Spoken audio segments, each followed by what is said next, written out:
que é o título da aula de hoje, Busca da Verdade. Então, uma palavra que para a gente é um palavrão, né? Para nós é um palavrão, chamada dogmatismo. É um palavrão o dogmatismo, né? E aí, o que é o dogmatismo, né? De acordo com a Marilena Chaui, né? Ela, na verdade, estuda Sócrates e Descartes. 2000 anos separam esses dois. Sócrates, 600 anos antes de Cristo. Descartes, século XIV, século XV. Então, o que eles falam do dogmatismo? Para eles, então, né, o dogmatismo, em geral, eles dizem o seguinte: desconfiam das opiniões e crenças estabelecidas em suas sociedades. Eles desconfiavam, mas também desconfiam das suas próprias ideias e opiniões. Ou seja, desconfiam do dogmatismo. Então, Sócrates, a base dele era não confiar no dogmatismo, não confiar no que era lhe apresentado, não confiar naquilo que ele acreditava. Isso é dogma. Tudo que você acredita sem saber por quê. E aí, dogmatismo, então, define Marilena Chaui nossa crença de que o mundo existe e que é exatamente da forma como percebemos. Isso é dogmatismo. O que é dogma? É e pronto. Então, nós vamos ver os dogmas da igreja. São aqueles princípios que você tem que seguir. A ressurreição dos mortos, a vida eterna, a Santa Igreja Católica, esses são os princípios, dogmas da Igreja Católica. A Igreja Evangélica também tem seus dogmas. E o Espiritismo também tem seu dogma, sabiam? É o dogma da reencarnação. Né? Ah, mas não é dogma, porque se pensa nele, mas é um princípio, né? Que os espíritos chamam de dogma. Então, o trabalho. E aí, o dogma é essa crença. É como a gente pensar numa criança. Então, a criança, ela tem um princípio dogmático, que ela acredita naquilo que o adulto diz. Aquilo para ela é uma verdade. A minha netinha, Ana Rosa, eu brinco com ela, né? Às vezes eu falo assim: vovô vai dar comida para ratinha. E eu falo de propósito para provocar ela. Ela fala: vovô não é ratinha, é um hamster. Então, quer dizer, alguém ensinou para ela que é hamster, então ela acredita fielmente. E é hamster mesmo, eu que falo para debochar. E ela fala: o hamster não tem rabo, o ratinho tem rabo. Então, ela me explica ainda, né? Então, ela acredita naquele princípio ali. Para ela é uma verdade. Então, a criança é dogmática. Então, quando nós somos dogmáticos, não é assim, falaram que é isso, eu não concordo, não quero pensar. É dogma. É um comportamento infantil. Porque o comportamento psicológico maduro será mesmo? Por quê? Né? E aí, ela continua. O que modifica na questão dos seres humanos? Ele diz assim: o trabalho é uma ação pela qual modifica a realidade. O trabalho modifica a realidade. Nesse momento, nós estamos trabalhando, modificando a nossa realidade psíquica. Né? No livro diz assim: o que é trabalho? É toda ocupação útil. Então, a mudança da realidade. Acreditamos que o mundo existe e que é tal como percebemos e tal como nos ensinaram que ele é, mas o trabalho vai modificar. Imagina, né? Você vai construir uma casa, você vai modificar o conteúdo da construção daquela casa. Você vai, né? Um tijolo, você vai ter que fazer, então vai criar uma forma, vai ter que colocar um em cima do outro, você modifica, né? E então ela vai dizer que o adversário do dogmatismo é o estranhamento. Toda vez que a gente olha com estranheza, a gente deixa de ser dogmático. Então, a gente rompe com a crença. Ah, eu tava brincando com a Jailza hoje.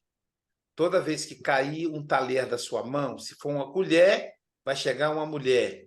Se for um garfo, vai chegar um homem. Será?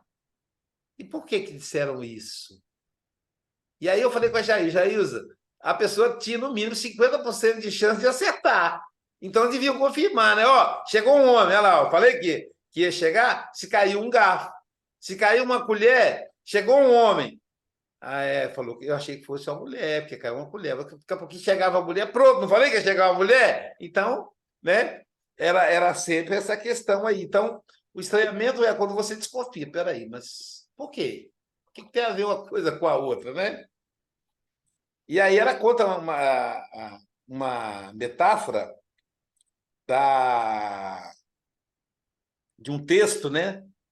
Da Clarice Lispector, muito legal. Uma falando da esperança, uma criança olhando a esperança.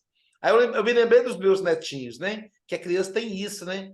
Olha a esperança, ela é verde, ela tem as pernas igual ao grilo. Por que não é um grilo? Ela tem aquelas asas fininhas, né? Esperança para alguns, eu nem sabia que tinha outro nome, né? Louva a Deus para outros. Então, ela vai falar a maneira como a Clarice descreve a esperança é como se fosse uma criança observando. Olha o adulto, né? Incorporar esse espírito investigador, esse espírito de estranhamento. Se a criança acredita no que você fala para ela, mas ela também tem um estranhamento, que ela olha e investiga. E ela vai te perguntar sobre aquilo, né? E do mesmo jeito que a criança olha para louvar a Deus, também ela faz o outro texto falando do ovo. Que a louva a Deus, ela abre. Você pode olhar para ela, ver as perninhas, ver a asa, ver a cor. E aí o ovo não. Você não vê nada. O ovo é só um ovo. Não tem nada para você ver mais. Ele é uma casca. Não tem nada.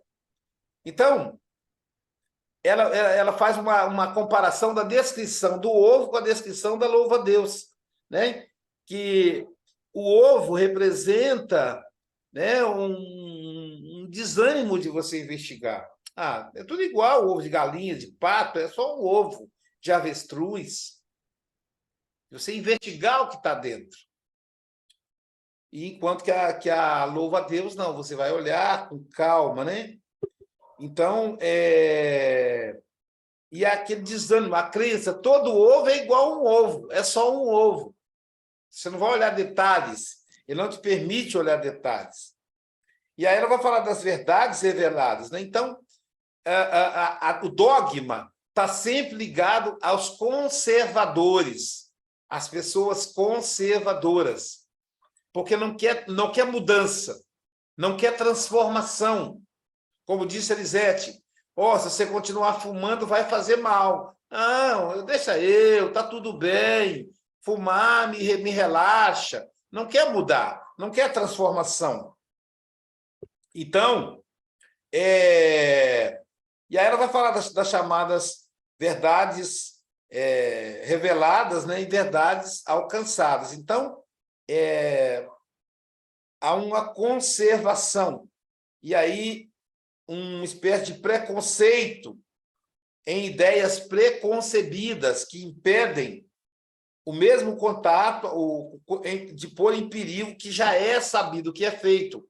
Por exemplo, as verdades reveladas, as verdades divinas, são dogmas, são conservadas, porque são ideias já preconcebidas. E há um medo. Se você descobrir que não existe o céu, como é que vai ser? Então, o medo de não revelar isso.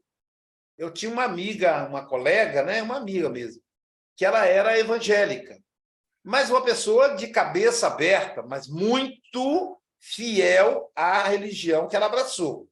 Mas ela lia tudo. E aí ela falou comigo assim: Luiz, eu gosto tanto de você, eu acho tão injusto você ir para o inferno, tão injusto. Eu digo, então, pede alguém aí, pede alguém lá na igreja para poder me perdoar. Não, mas não tem jeito, é que você é espírita, você vai para o inferno. Mas, meu Deus, você é uma pessoa boa, inteligente, eu não acho certo. Então, eu vou te fazer uma proposta, Luiz. Venha para o meu lado, aceita Jesus.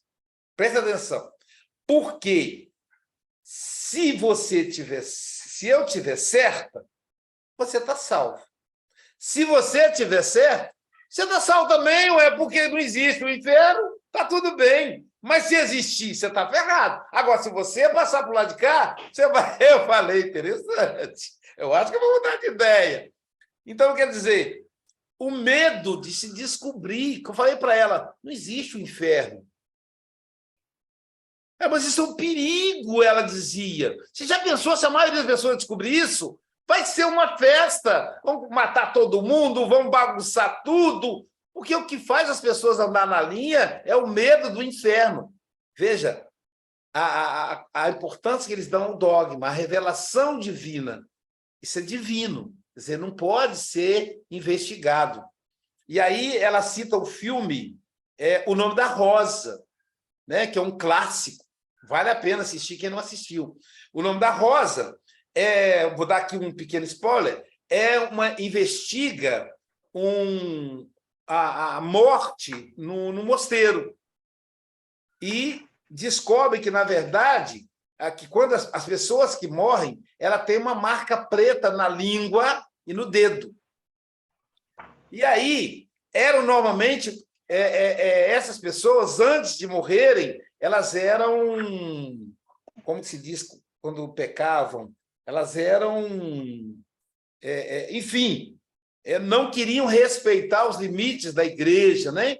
Então, elas, vou lembrar o nome, então essas pessoas começaram a ler a filosofia, a ler Aristóteles, a ler Sócrates, a ler Galileu e tantos outros filósofos.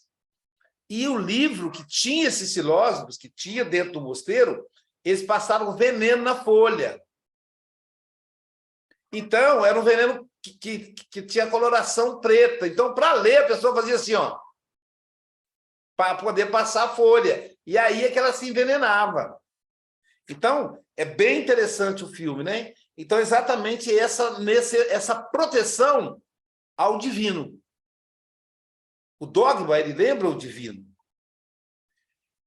Então, são as verdades reveladas e a verdade alcançadas. A verdade revelada é essa que vem de Deus, os 10 mandamentos, os princípios. E a verdade alcançada é aquela que você alcança através da reflexão, através da apuração. Então, a própria verdade, né, ela é confusa, porque ela tem 3 origens. A composição do conceito de verdade, ela é originária de três situações diferentes. A primeira é a grega, que significa aletheia. Aletheia significa o não esquecido. Então, para os gregos, verdade é o ser ou algo que realmente que você não esquece. E falso é o que parece, é o que aparenta, é o que não é. Então, verdade é o que é, e falso é o que não é. Isso na visão dos gregos, da aletheia. Já no latim, na língua latina, a verdade vem de veritas, que se refere ao rigor de um relato, onde tem pormenores, tem fidelidade, onde o relatante, o depoente, não se contradiz. Então, a verdade da visão latina tem muito a ver com direito. Você vai colocar a pessoa para depor, 1, 2, 3, para ver se ela entra em contradição. Porque se ela estiver mentindo, ela não vai conseguir elaborar a mesma história, ela vai acabar caindo em contradição. Então, a verdade tem a ver com o que é, o que não tem contradição, e a terceira vertente é a verdade do hebraico, que significa emuná. Emuná, confiança. Aquilo que foi prometido, pactuado, vai cumprir-se ou acontecer. Isso é a verdade. Então, a verdade dos hebreus, a verdade dos judeus é... Por que Jesus trouxe a verdade? Porque o que ele revelou aconteceu, vai acontecer. A gente vai ver em João: conhecereis a verdade e ela vos libertará. Ou seja, é uma profecia, né? É o que vai acontecer. Então, a nossa concepção de verdade hoje tem essas três coisas. De um lado, as coisas que são, ao invés de parecer, né? Vamos supor, eu tenho esse celular. Houve uma época que vendiam muitos celulares falsos no Brasil. Não vou nem falar o apelido, porque é ofensivo a um país. Mas, então, que era aquele celular que travava, que não funcionava direito, ele era batia, ele era 20%, 30% do valor real, claro, né? E aí não funcionava. Então, não era um celular de verdade, né? Então, tem a ver com o que é real e o que parece, né? Tem uma piada até que a mulher está lá saindo com um homem bonito, aí quando ele chega em casa, conhece ele pela primeira vez, né? E quando vai deitar, aí começa primeiro, ele vai, tira a blusa, e a blusa é acolchoada, então ele não é tão forte quanto parece. E aí ele tira a peruca, na verdade ele é careca, e aí ele tira a dentadura, ele é banguelo. Então, quer dizer, não é um homem de verdade, quer dizer, não é o que ele parece, né? Então, essa é a ideia da aletheia. E, ao mesmo tempo, também, os fatos que passaram. Por que a Bíblia é sagrada? Porque ela registrou a vida de Jesus no Velho Testamento, etc, etc. E também a previsão das coisas futuras. E aí, então, essas são as diferentes teorias da verdade, né? A verdade enquanto aletheia, né? O que é verdadeiro é o que é apreendido intelectualmente, racionalmente. Isso que é verdadeiro, é o que é. Olha, esse café, eu descobri uma coisa do café que é bom a gente nem descobrir essas coisas, né? Que o café preto, como está aqui, não é essa coisa de gente fina, né? Não é o café bom. O café bom, ele é marrom, ele é cor de caramelo, porque eles torram o café até ficar preto para que a gente não perceba as impurezas. Enquanto que o café tostado, se tiver impureza no meio, você vai saber. Porque o café carvão, você não vai ver, você acha que é pedaço de café. Um milho, uma outra coisa, você acha que é pedaço de café. E o café tostado, não vai dizer, isso aqui não é café, não. Porque você consegue discernir um do outro, né? Só que esse café é mais caro, é o café gourmet e tal. Eu digo, oh, meu Deus. E aí fala, esse café nem precisa de colocar açúcar, porque ele não é amargo, como o café que a gente compra em promoção no supermercado.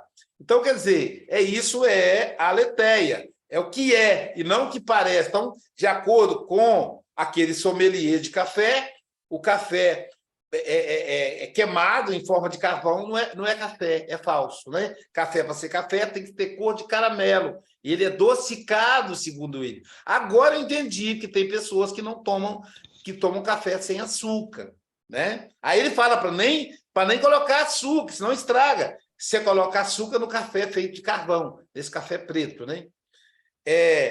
A outra vertente é a vertente latina, né?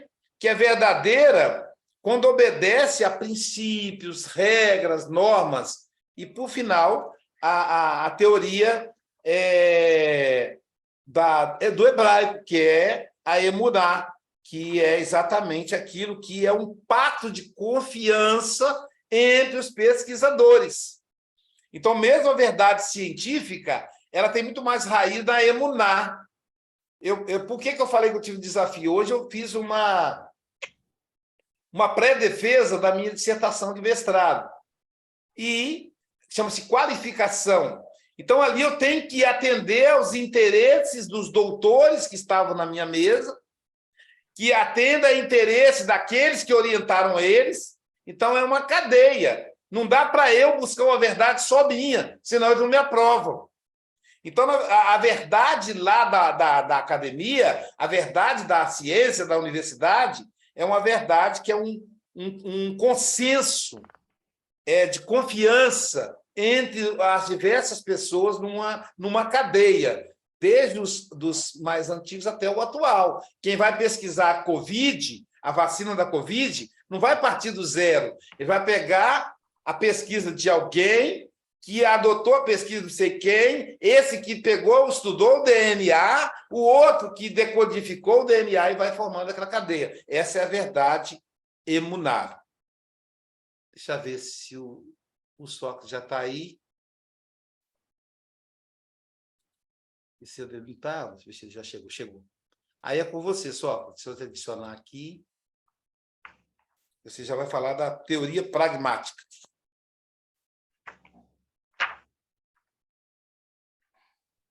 Oi. Tá para me ouvir, né? Uhum. E aí, seguindo na Chauí, ela vai trazer a teoria pragmática, né? Pragmatismo significa prática, né? Significa aquilo que vai se dar na prática.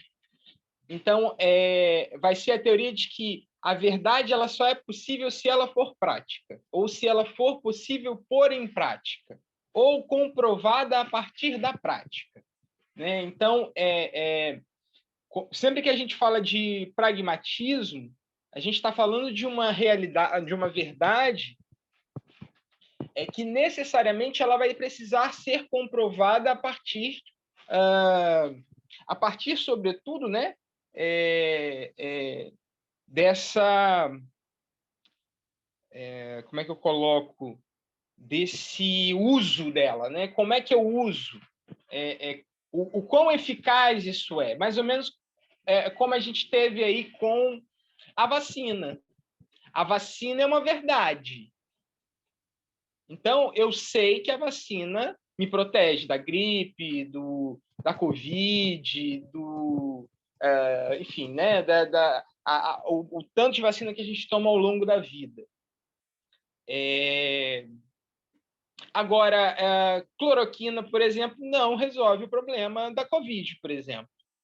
Então, não é uma verdade. Porque não, pelo menos para o pragmatismo, não é uma verdade, porque não tem aplicação prática.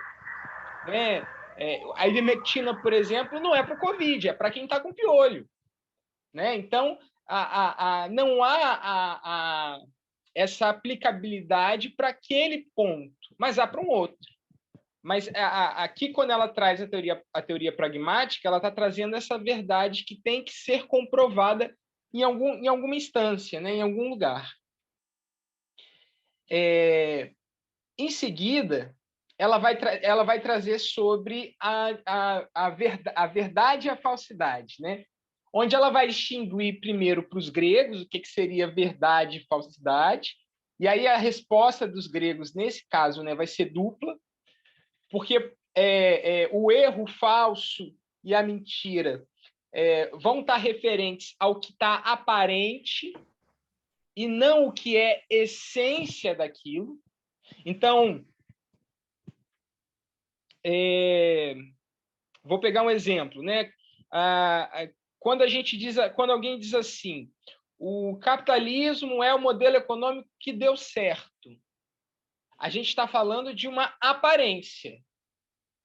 Porque se a gente for olhar a essência, tem desigualdade social, pessoas morrendo, perseguição a minorias, isso tudo está dentro desse sistema. Então, para os gregos, esse é o primeiro entendimento de como eu vou observar o erro, a falsidade, a mentira. Se eu estou preso na aparência ou se eu fui para a essência. Se eu estou na aparência, eu sou falso, ou eu estou no erro, ou eu estou na mentira. A segunda resposta que os gregos vão dar a isso, e aí eles vão fazer uma diferenciação. O erro, aí eles incluem nesse ponto o enunciado e a linguagem, né? Então, a linguagem situa para nós, ou nesse caso, né, significa para nós diversas coisas, né? Então, isso aqui é um livro. Eu não posso chamar isso aqui de outra coisa. Existem outros, ó. Existe esse aqui, também é um livro, mas não é igual a esse. Mas ambos são livros. O erro se dá na medida que, por exemplo, eu pego a minha filha e ela não sabe o que é livro. E quando eu mostro para ela, ela diz: isso aí é um papel. Ela errou pela ignorância. Então, o erro ele está ligado ao processo de ignorância, o desconhecimento.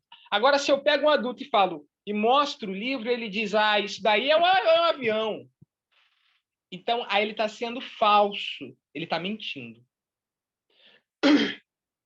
E aí o que ela vai dizer é que, uma vez que nós estamos dentro da linguagem, dentro da significação, o enunciado vai fazer total diferença quando se trata daquela verdade. Um exemplo prático é só a gente pegar o jornal. O jornal vai ter um enunciado para diversas pessoas de formas distintas. Um exemplo muito claro: quando um jovem é pego com drogas, se ele é branco, vai se dizer jovem foi pego com 100 quilos de cocaína. Se ele é negro, vai dizer traficante foi pego com 5 gramas de maconha. Os enunciados são diferentes e isso vai trazer uma significação diferente para aquilo que eu tô pontuando, que eu estou pressupondo de alguma forma. Então, há uma separação aqui entre a verdade, né? Nesse caso, o falso e a verdade, a falsidade e a verdade. Né? Então, a Chabib vai trazer nesse sentido, né, que a verdade ela vai passar pelo método de indução ou a gente falou sobre isso, inclusive, na semana passada. Intuição, dedução e indução. Ela necessariamente vai passar por esses 3 pontos. Para eu saber o que é a verdade, né? Ou como a verdade chega a mim. Para que eu observe a essência daquilo, né? E aí ela vai trazer que existem, para os gregos, há essa divisão, porque você vai ter ali Sócrates, Descartes, né, que vão trazer Platão, que vão dizer, olha, abram mão do sensorial e entreguem-se ao intelecto, ao espírito. Se eu ponho a mão no fogo, ela vai queimar. E aí, a partir disso, eu penso, bom, então, se eu ponho a mão ali, ela queima. Minha mão vai doer, então logo eu não posso pôr a mão naquilo ali. O que Sócrates, por exemplo, vai dizer, né, ou Platão, dentro desse ponto, a partir dessa observação, eu então faço um processo dedutivo em que eu excluo o meu sensorial. Então, eu não preciso botar a mão no fogo, porque alguém já estava ali dizendo, ó, queimou aqui, doeu minha mão. E aí a gente tem Aristóteles nesse ponto, que vai dizer assim, olha, não, o sensorial também é importante. Eu preciso pôr a mão no fogo para sentir, para poder entender isso, para que eu me aproxime um pouco mais da essência, tal qual ela é, tal qual ela se apresenta. E aí ela vai trazer como a verdade é possível, né? Como é possível encontrar a verdade. E aí ela faz um jogo, deixa eu até descer aqui um pouquinho, muito bacana, porque ela vai trazer essa questão com a significação, o enunciado, a linguagem, para um campo em que a verdade ela vai ser determinada por quem fala. Eu posso dizer, eu posso silenciar e eu posso deformar. Tem aquela frase, né? Quem cala consente. Exatamente porque eu posso ficar quieto diante da verdade ou diante de expor a verdade. E isso vai ser entendido como um consentimento, né? Isso vai ser entendido como uma verdade. Porque se eu não defendo, se eu não me posiciono, se eu não digo, então a verdade é aquela ali, né? Então a verdade ela está sempre ela está sempre atrelada ao processo da linguagem até aqui para Chauí com os gregos. Então eu preciso dizer a verdade. Se eu não digo e silencio, isso também é entendido como verdade. Ou eu posso deformar a verdade, e aí a gente tem a falsidade. Quando eu deformo a verdade, ela deixa de ser verdade. E aí é interessante porque ela diz assim, o verdadeiro continua sendo tomado como conformidade entre ideias e as coisas, mas depende do nosso querer. Eu tenho que querer falar a verdade e ver a verdade. Eu tenho que querer. Eu estava conversando com uma amiga e aí ela falou assim, não, mas pô, a gente tentou avisar para você 1.000.000 de vezes sobre essa situação aí, Sócrates.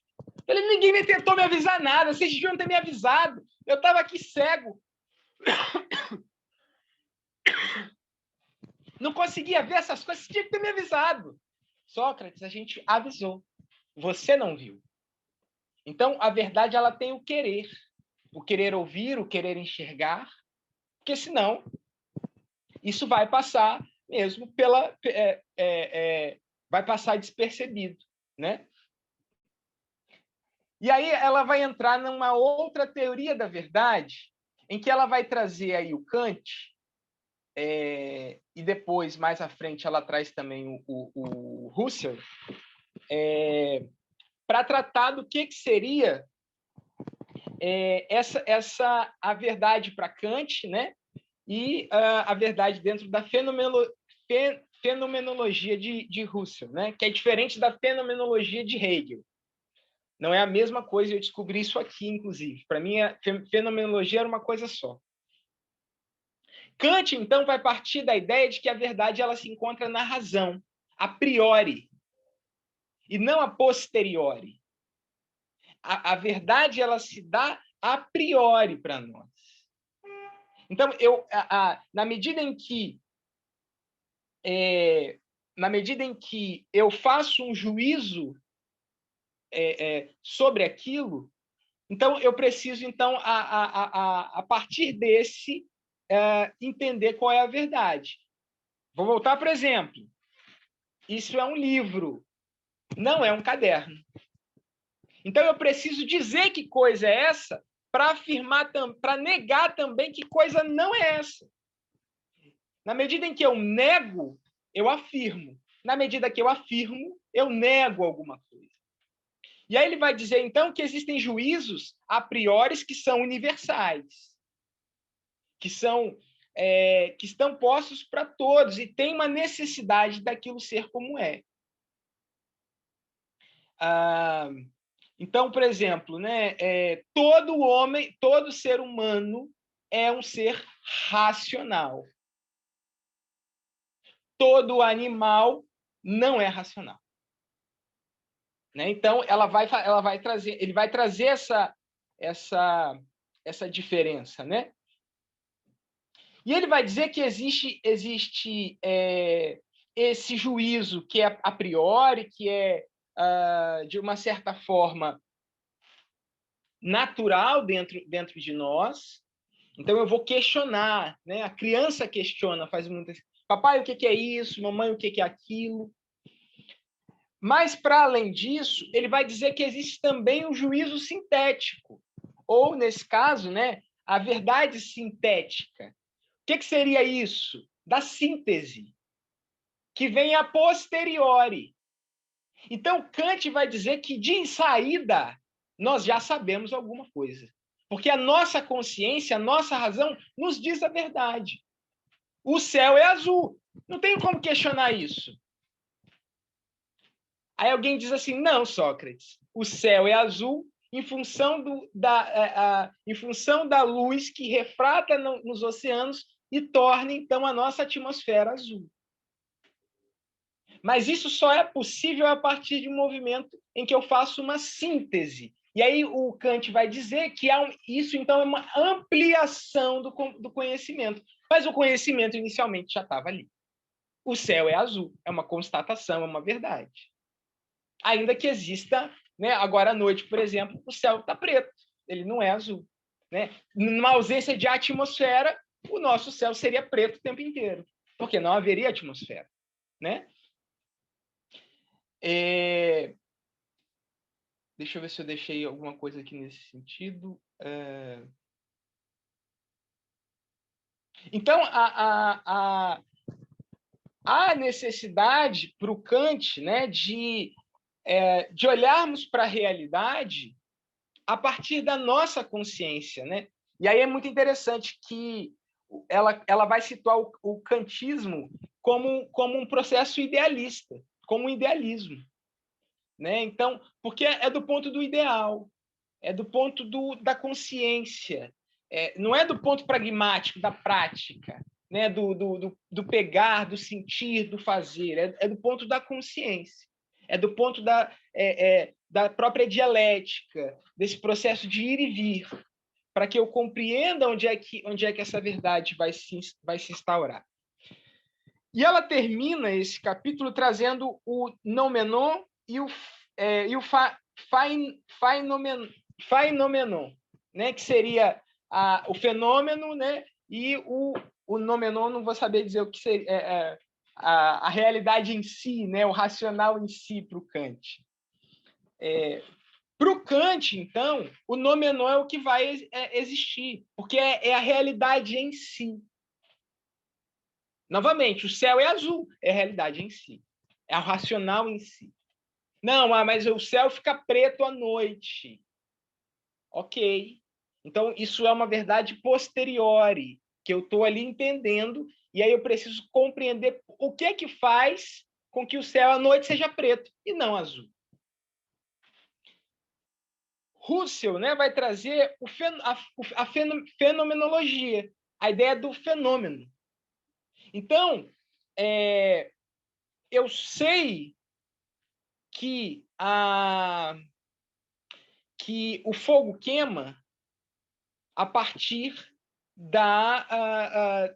então de uma experienciação, a partir do fenômeno que aquilo ali produziu. Entretanto, esse fenômeno ele tem que estar num campo universal. Senão se torna uma opinião, e a opinião ela não é verdade. A morte é uma verdade. Todo mundo vai morrer. Todo mundo. Quando? Não sei. Aí entra a opinião. Não, o fumante vai viver menos. O alcoólatra vai viver menos. Entendem? É uma opinião. Sócrates, mas tem estudos, tem isso, tem aquilo. Assim como tem gente que chega aos 100 anos tomando cachaça e fumando cigarro. Mas a morte, essa é inquestionável. Todo mundo vai morrer. Então, o fenômeno morte, ele está colocado como um princípio natural, universal, para todos. E aí o que o Husserl vai dizer é o seguinte, que o fenômeno ele começa na consciência, no pensamento. O pensamento já é um fenômeno. Logo, toda a teoria da busca pela verdade na fenomenologia vai partir primeiro pela busca da minha própria consciência, pela busca da verdade na minha consciência. Na medida em que eu tomo de um certo lugar, ou tomo para mim, né? Na medida em que eu tomo, não, na medida em que eu consigo raciocinar a partir desse fenômeno, como é que essa verdade se estrutura para mim.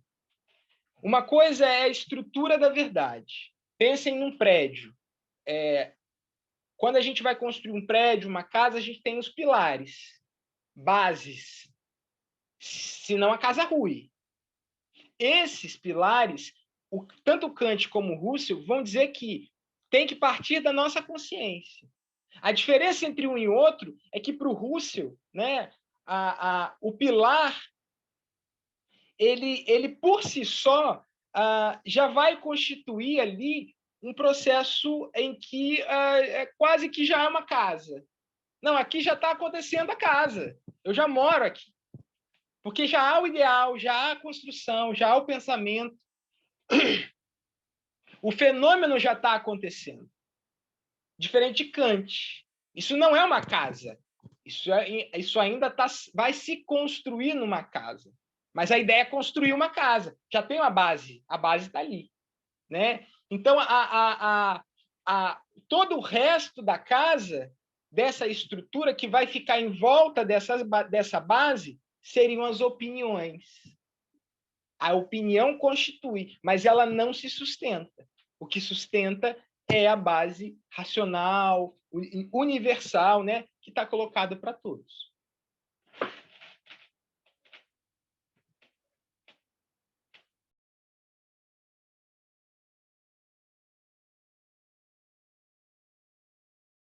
É isso, então? Bom, pessoal, então a gente agora abre para questionamentos. Temos aí 7 minutos aí até a gente abrir lá para a Roberta. Se alguém quiser acrescentar alguma coisa, fazer perguntas. Valéria, eu te botei aí para poder printar a lista de presentes, viu? Mas você pode desmutar, tá liberado aí o som, pessoal.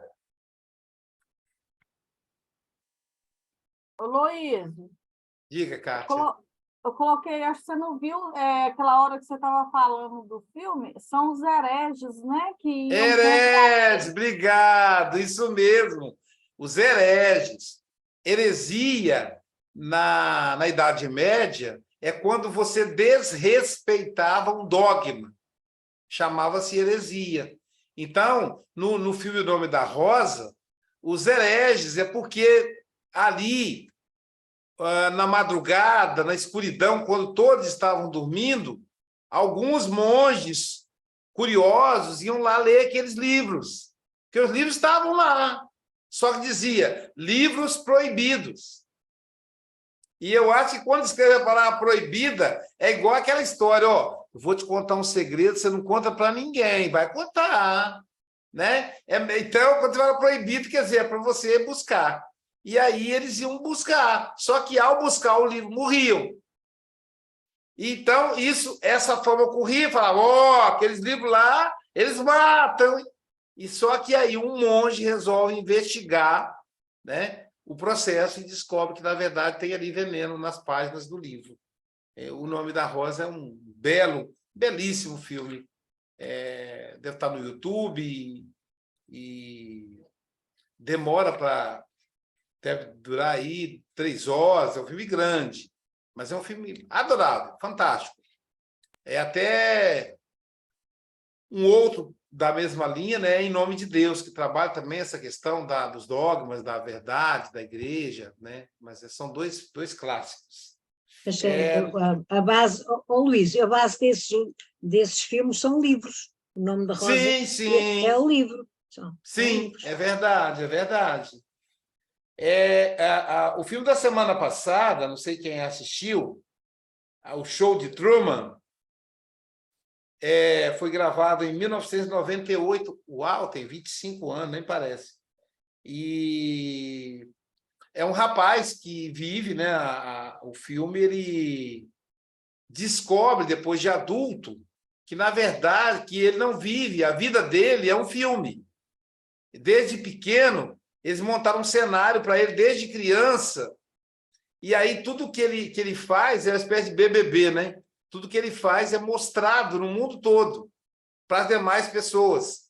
Então, ele vive num grande estúdio.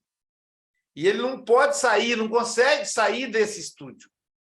Então, trabalha a questão do privado, né, do público, de como a gente lida com a verdade, né, o que foi colocado para ele como verdade, o que é colocado para as pessoas como verdade. Né? Então, só para a gente pensar aí sobre o filme da semana passada. E o filme sugerido para essa semana já é um filme, esse aqui, eu confesso a vocês,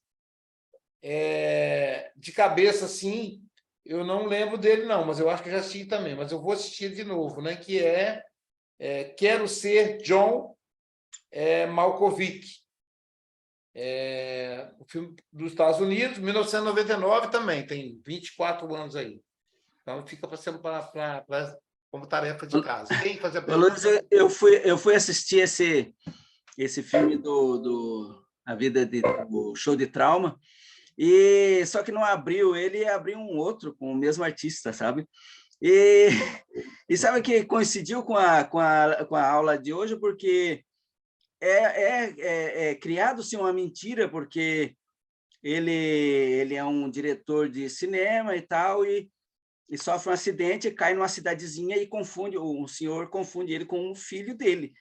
E ele não lembra, então daí ele vive aquilo ali tudo e daí eu não vou nem contar o resto do filme, porque daí é bem interessante, um filme bem bacana de ver.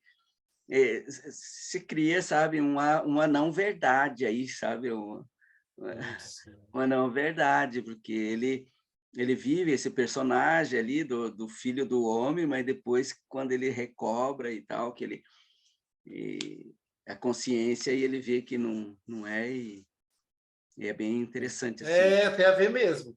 Um filme que tem a ver com a aula de hoje também é O Retorno de Martin. Acho que escreve Martin em inglês, é Martin, né? O cara, ele fica, acho que 25 anos ou 30 anos ao lado, eu não me lembro se são soldados, acho que são soldados ou foi preso, enfim. Ele fica um tempo, muito tempo, 20 e tantos anos, fora de casa. Ele é casado e tal, e aí ele se parece muito com o colega lá, o soldado colega. E aí o cara morre e ele assume a identidade. Mas aí o que acontece? Quando ele volta, ele precisa viver como vivia o outro, para manter a identidade falsa.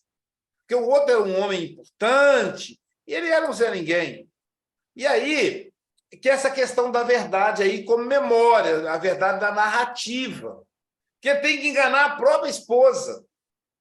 Né? E aí a esposa, enfim, acaba percebendo e fica aquela coisa confusa. Mas é interessante a memória dele, porque o cara contou a vida dele toda. Eles ficaram juntos, me parece que eles ficaram presos juntos. Faz muito tempo que eu vi esse filme, muito mesmo, 1987 que eu vi. E aí, então, ele tem a memória, então ele precisa repetir a mesma narrativa. Ele precisa falar de tudo que o outro falou para ele. Então, é bem interessante. Mas, na verdade, ele é falso.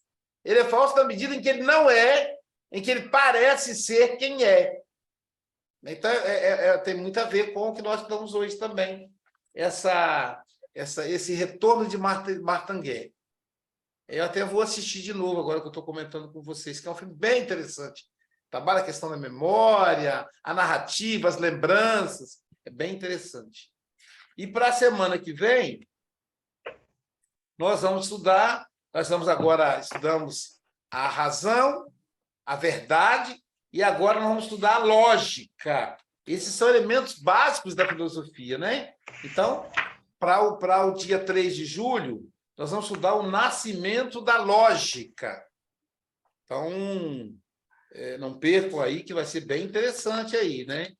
E aí a gente tem aí, com isso, depois o elemento da lógica, mas com a lógica, a razão e verdade, nós temos a base do pensamento filosófico, de como filosofar. né? Como investigar a verdade. Tá bom? Ficamos por aqui, então, para a gente não atrasar a Roberta lá, e vamos lá para o estudo da Revista Espírita com a Roberta.